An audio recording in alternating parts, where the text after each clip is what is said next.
Ready for the dictation? 1, 2, 3, start.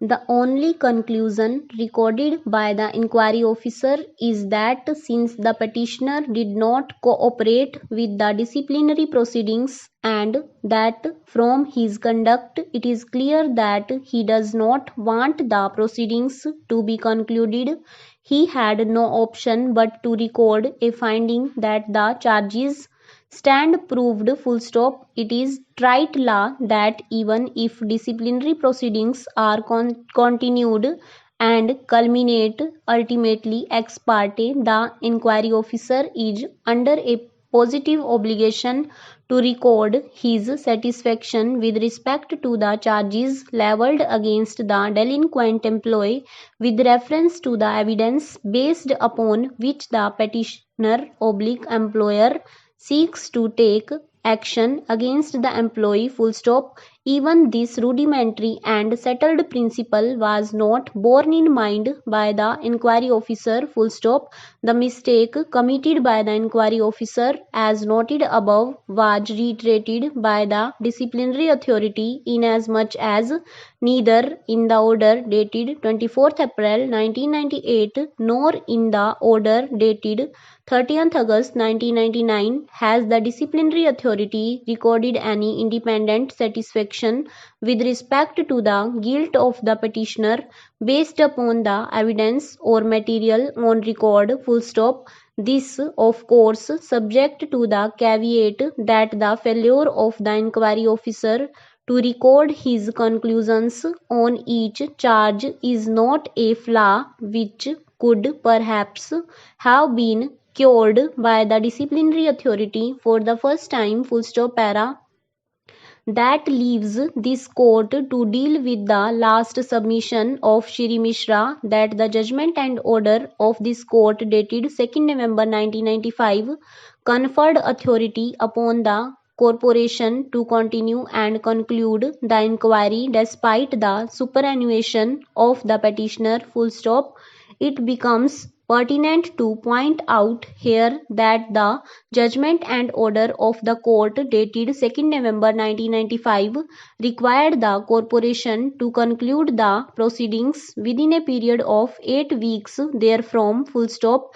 Admittedly, this period of 8 weeks had expired long before the passing of the orders impugned. Full stop. This court has not been referred to any material or circumstance which may have constrained or injected the corporation from proceeding ex parte and concluding the inquiry in case it was its contention that the petitioner was deliberately not permitting the conclusion of the inquiry and adopting a procedure of non-cooperation. Full stop. From the facts notices herein above, it appears that the corporation fell into deep slumber post 30 April 1996 till it issued a notice on 3rd February 1998. Full stop. Even otherwise, this court finds itself unable to view or read the order dated 2nd November 1995 as conferring or clothing the corporation with jurisdiction to continue with a departmental inquiry against a delinquent employee post his retirement in the absence of any statutory provision, rules or regulation conferring such authority upon the corporation. Full stop. The last significant issue which must be noted is this. Full stop. Admittedly, the show cause notice was dated 22nd April 1998. Full stop. This notice required the petitioner to submit a reply within 15 days. Full stop. Even before the said period could expire, the impugned order came to be passed on 24th April 1998. Full stop. Para. If it were its contention that the petitioner was not cooperating, it could have proceeded and concluded the inquiry ex parte. Full stop.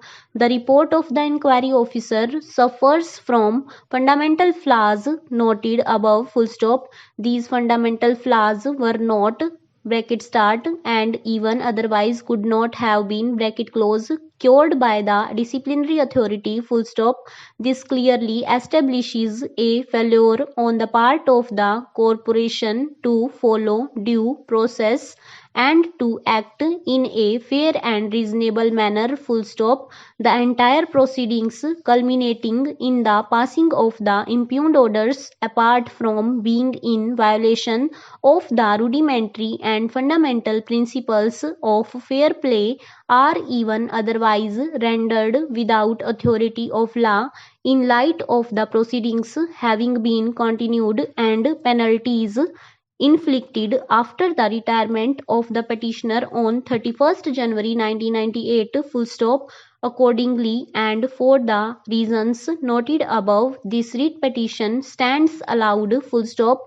The impugned orders dated 24th April 1998 and 30th August 1999 are hereby quashed full stop. The petitioner shall as a result thereof be entitled to all consequential benefits and reliefs full stop.